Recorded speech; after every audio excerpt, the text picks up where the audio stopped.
আসসালামু আলাইকুম। সরকারি চাকরিজীবীদের বেতন বাড়ছে 20%।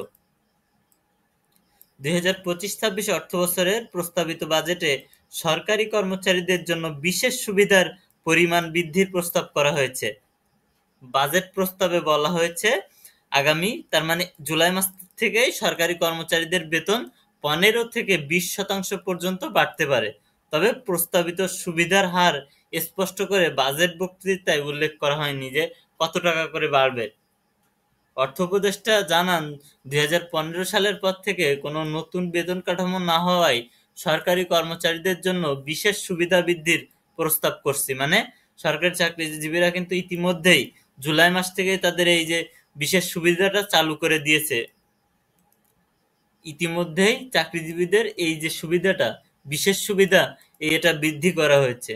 জানা গেছে বর্তমান সরকারি কর্মচারীদের মূল বেতনের 5% হারে বিশেষ ভাতা পাচ্ছেন।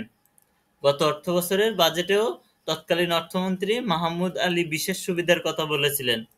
পরে তৎকালীন প্রধানমন্ত্রী এই বিশেষ ভাতা 5% বাড়িয়ে মোট 10% উন্নীত করেন। মানে মোট যে বেতন, ওই বেতনের 10% বেশি বৃদ্ধি আহ, পেয়ে এখন হচ্ছে তারা সরকারি চাকরিজীবীরা বেতন পাবেন আর কি। 2015 সাল থেকে সরকারি কর্মচারীরা নিয়মিতভাবে 5% হারে বার্ষিক ইনক্রিমেন্ট পেয়ে আসছেন। এছাড়া 2023 সালের জুলাই থেকে অতিরিক্ত 5% হারে একটি বিশেষ প্রণোদনাও চালু রয়েছে, যা এখনো বহাল রয়েছে।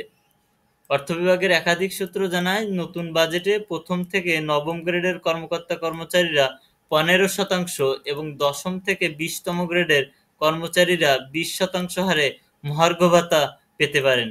এ সুবিধা কার্যকর হবে জুলাই মাস থেকে। ইতিমধ্যেই এই এই যে আহ, এই যে মহার্ঘ ভাতার ইতিমধ্যেই কিন্তু কার্যকর হয়ে গেছে। বর্তমান জাতীয় বেতন স্কেল অনুযায়ী গ্রেড 1 কর্মকর্তার মাসিক 78,000 টাকা, মন্ত্রিপরিষদ সচিব ও মুখ্য সচিব 86,000 টাকা এবং জ্যেষ্ঠ যে সচিবরা তারা 82 টাকা বেতন পান।